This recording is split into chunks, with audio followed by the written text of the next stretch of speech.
नमस्कार, मैं doctor Rakesh Pathak.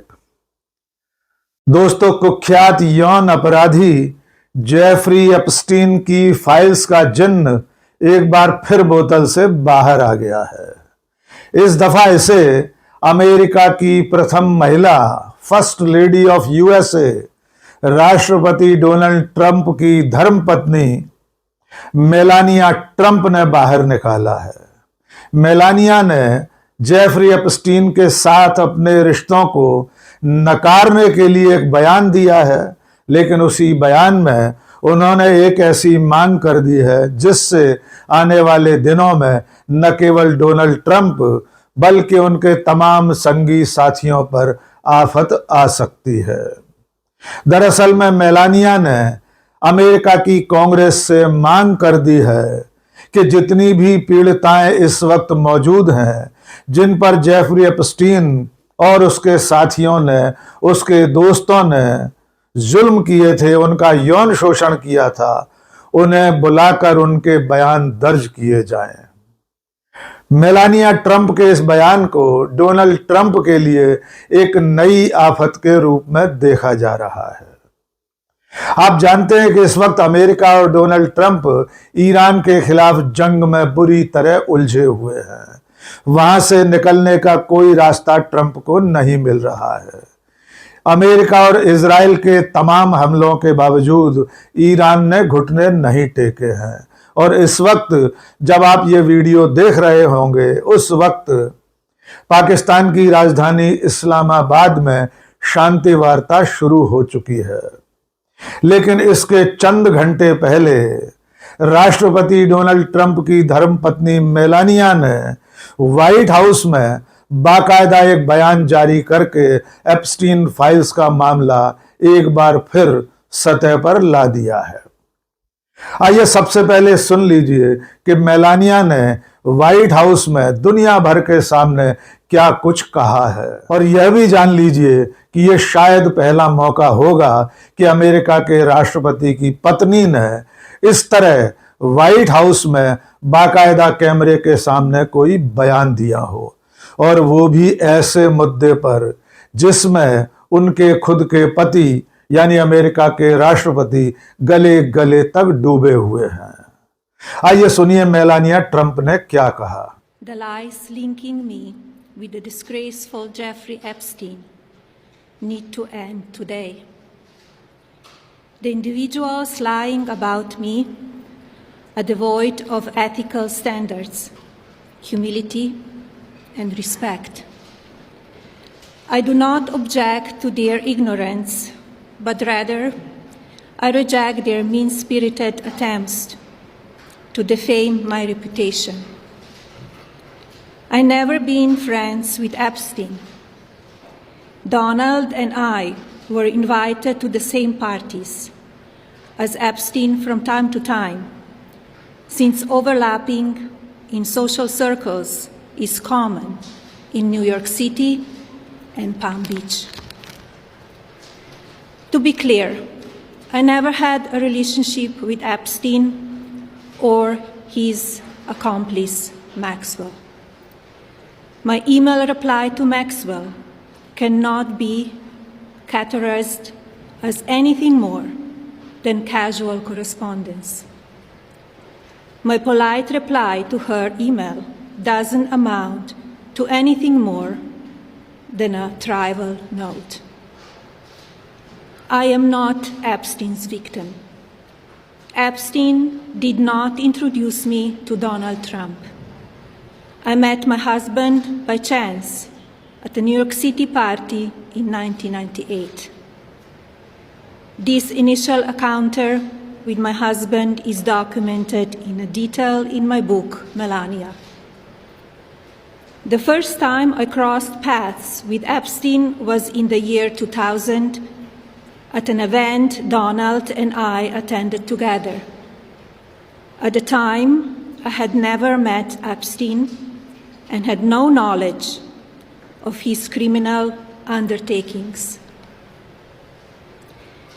Numerous fake images and statements about Epstein and me have been calculating on social media for years now. Be cautious about what you believe. These images and stories are completely false. I'm not a witness or a named witness in connection with any of Epstein's crimes. My name has never appeared in court documents, depositions, victim statements, or FBI interviews surrounding the Epstein matter. I have never had any knowledge of Epstein abuse of his victims. I was never involved in any capacity. I was not a participant, was never on Epstein's plane, and never visited his private island. I have never been legally accused or convinced of a crime in connection with Epstein's sex trafficking, abuse of minors, and other repulsive behavior. The false smears about me from mean-spirited and politically motivated individuals and entities looking to cause damage to my good name, to gain financially and climb politically, must stop. My attorneys and I have fought these unfounded and baseless lies with success and will continue to maintain my sound reputation without hesitation. To date, several individuals and companies have been legally obligated to publicly apologize and retract their lies about me, such as Daily Beast, James Carville, and HarperCollins, UK. Now is the time for Congress to act. Epstein was not alone. Several prominent male executives resigned from their powerful positions after this matter became widely politicized. Of course, this doesn't amount to guilt, but we still must work openly and transparently to uncover the truth. I call on Congress to provide the women who have been victimized by Epstein with a public hearing specifically centered around the survivors. Give these victims their opportunity to testify under oath in front of Congress with the power of sworn testimony. Each and every woman should have her day to tell her story in public if she wishes, and then her testimony should be permanently entered into the congressional record. Then, and only then, we will have the truth. Thank you. Melania के इस बयान का हिंदी में तर्जुमा भी सुन लीजिए।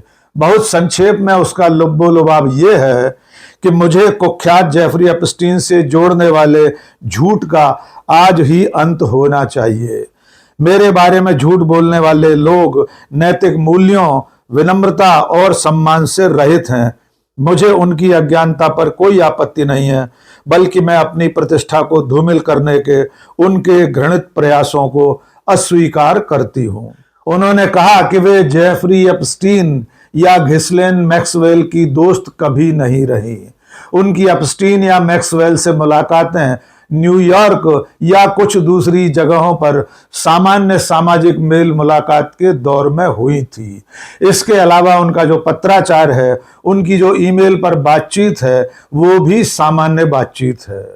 Melania ने यहां तक कहा कि वे एप्स्टीन की शिकार नहीं रही हैं और न ही एप्स्टीन ने उन्हें डोनाल्ड ट्रंप से मिलवाया था। तारीखों और साल के साथ मेलानिया ने कहा कि उनकी मुलाकात डोनाल्ड ट्रंप से पहले हो चुकी थी। इस मुलाकात के पीछे एप्स्टीन की कोई भूमिका नहीं रही। मेलानिया के मुताबिक एप्स्टीन के किसी भी अपराध की उन्हें कोई जानकारी नहीं थी। यहां तक कि उसको लेकर जितने मुकदमे दर्ज हुए हैं, अन्य दस्तावेज जो सार्वजनिक हो चुके हैं, उनमें भी उनका नाम नहीं है। उनका दावा है कि उनके और एप्स्टीन के रिश्तों को लेकर जो कहानियां सुनाई जा रही हैं, बताई जा रही हैं, वे पूरी तरह फर्जी हैं। मेलानिया ने इन खबरों को भी खारिज किया कि उन्होंने कभी भी एप्स्टीन के विशेष विमान लोलिता में यात्रा की थी या वे उसके द्वीप पर गई थीं। उन्होंने साफ शब्दों में कहा कि उनका एप्स्टीन के द्वीप या विमान में यात्रा करने का कोई प्रमाण नहीं है। मेलानिया ने जो सबसे अहम बात कही है वो ये है कि वे चाहती हैं कि इस मामले की पूरी तरह गहराई से और पारदर्शी जांच होना चाहिए। उन्होंने अपने बयान में कहा, अब कांग्रेस के लिए कार्रवाई करने का समय है, यानी अमेरिका की कांग्रेस इस मामले में आगे कार्रवाई करे। उन्होंने कहा कि एप्स्टीन अकेला नहीं था। इस मामले में व्यापक रूप से राजनीतिकरण होने के बाद कई प्रमुख पुरुष अधिकारियों ने अपने शक्तिशाली पदों से इस्तीफा दे दिया है। बेशक इससे दोष सिद्ध नहीं होता, लेकिन फिर भी हमें सच्चाई पता लगाने के लिए खुले और पारदर्शी तरीके से काम करना होगा। इससे भी आगे बढ़कर वे कहती हैं, मैं कांग्रेस से अपील करती हूं कि एप्स्टीन द्वारा पीड़ित महिलाओं को, विशेष रूप से पीड़ितों पर केंद्रित सार्वजनिक सुनवाई का अवसर प्रदान किया जाए। इन पीड़ितों को शपथ पूर्वक गवाही देने का मौका दिया जाए। शपथ पर दी गई गवाही की शक्ति के साथ प्रत्येक महिला को, यदि वह चाहे तो, सार्वजनिक रूप से अपनी कहानी कहने का अवसर मिलना चाहिए। फिर उसकी गवाही को कांग्रेस के रिकॉर्ड में स्थायी रूप से दर्ज किया जाना चाहिए।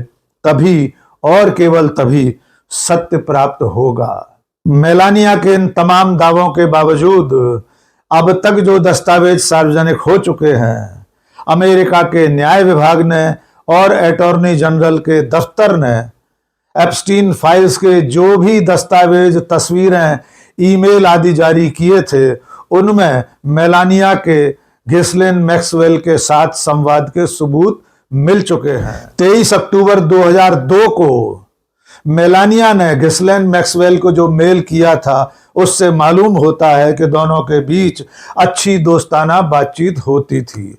दोनों मिलने जुलने की बात उस ईमेल में कर रहे थे। लेकिन अब सबसे अहम बात यह जान लीजिए कि अचानक ऐसा क्या हुआ कि अमेरिका के राष्ट्रपति की पत्नी को, यूएसए की फर्स्ट लेडी को इस तरह व्हाइट हाउस में खड़े होकर बयान देना पड़ा। दरअसल इसके पीछे अमेरिका के एक सीनियर जर्नलिस्ट, जाने माने पत्रकार माइकल वुल्फ का यह दावा है कि मेलानिया की मुलाकात एप्स्टीन के जरिए ही ट्रंप से हुई थी। माइकल वुल्फ का दावा है कि मेलानिया और जेफरी एप्स्टीन ट्रंप से मिलने से पहले 1 साल तक निजी और अंतरंग रिश्तों में रहे थे। वुल्फ ने यह भी दावा किया था कि मेलानिया ने एप्स्टीन के विशेष विमान लोलिता एक्सप्रेस में भी यात्राएं की थीं और वे एप्स्टीन के लिटिल सेंट जेम्स आइलैंड में भी गई थी। माइकल वुल्फ के इस दावे के बाद मेलानिया ट्रंप ने उनके ऊपर $1 अरब का मानहानि का मुकदमा दर्ज करवा दिया है। लेकिन इसके जवाब में पत्रकार माइकल वुल्फ ने भी मेलानिया ट्रंप पर केस कर दिया है। ये दोनों मुकदमे इस वक्त अदालत में हैं। लेकिन सच्चाई ये है कि मेलानिया ट्रंप के इन तमाम दावों के बावजूद ऐसी सैकड़ों तस्वीरें सामने आ चुकी हैं जिसमें Melania, Donald Trump, Jeffrey Epstein और घिस्लिन मैक्सवेल एक साथ दिखाई दे रहे हैं। डोनाल्ड ट्रंप के अनेक वीडियो और खुलकर पत्राचार भी एप्स्टीन के साथ सामने आ चुके हैं और ये तमाम दस्तावेज और तस्वीरें अमेरिका के ही न्याय विभाग ने जारी की हैं। इसके अलावा पिछले साल जब से अटॉर्नी जनरल और डिपार्टमेंट ऑफ जस्टिस ने एप्स्टीन फाइल्स का खुलासा शुरू किया था, लाखों दस्तावेज जो जारी किए जा चुके हैं, उनमें से कई ऐसे दस्तावेज हैं, कई ऐसे वीडियो और तस्वीरें हैं जिन्हें बाद में हटा दिया गया। इन दस्तावेजों, फोटो और वीडियो को हटाने का आरोप अटॉर्नी जनरल रही पाम बॉन्डी पर लग चुका है। ऐसे कई पेजेस हैं जो एप्स्टीन फाइल्स के खुलासे के बाद उसकी वेबसाइट से यानी डिपार्टमेंट ऑफ जस्टिस की वेबसाइट से हटाए जा चुके हैं। डोनाल्ड ट्रंप के विरोध में इस वक्त अमेरिका की संसद में भी लगातार मांग उठ रही है। उनके खिलाफ महाभियोग की तैयारी भी चल रही है। ईरान युद्ध और एप्स्टीन फाइल्स में उनकी संलिप्तता को लेकर अमेरिका के लोग भी सड़कों पर उतरे हुए हैं। इस तमाम परिस्थिति के बीच खुद उनकी पत्नी द्वारा एप्स्टीन फाइल्स का जिन्न एक बार फिर बोतल से बाहर लाना ट्रंप के लिए ही भारी पड़ सकता है। पिछले 1.5 महीने से ईरान युद्ध के चलते दुनिया भर में एप्स्टीन फाइल्स का जिक्र बहुत कम हो गया था। इसको लेकर लोगों की जिज्ञासा भी लगातार कम होती जा रही थी, लेकिन अचानक मेलानिया ट्रंप के बयान देने से जेफरी एप्स्टीन फाइल्स का मामला एक बार फिर गर्मा गया है। देखना होगा राष्ट्रपति की पत्नी की इस मांग के बाद कि कांग्रेस, अमेरिका की कांग्रेस पीड़िताओं को बुलाए, उनसे शपथ लेकर उनके बयान दर्ज करे और जिसे अमेरिका की कांग्रेस के रिकॉर्ड में हमेशा के लिए दर्ज किया जाए। इस मांग पर अमेरिका की कांग्रेस क्या रुख अख्तियार करती है, आने वाले दिनों में इस पर नजर रहेगी।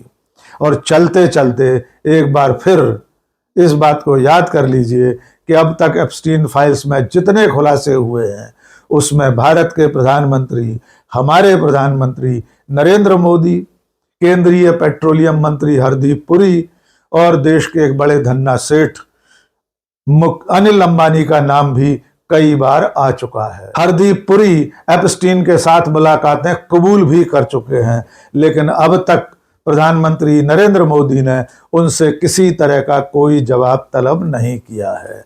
और अब एक बार फिर जब अमेरिका के राष्ट्रपति की पत्नी ने एप्स्टीन फाइल्स पर सवाल खड़े कर दिए हैं, उसकी जांच की मांग की है, पीड़िताओं के बयान दर्ज करने के लिए कहा है, तो एक बार फिर इसकी आंच दिल्ली तक पहुंच सकती है। आज के इस वीडियो में बस इतना ही। बहुत बहुत शुक्रिया। जय हिंद।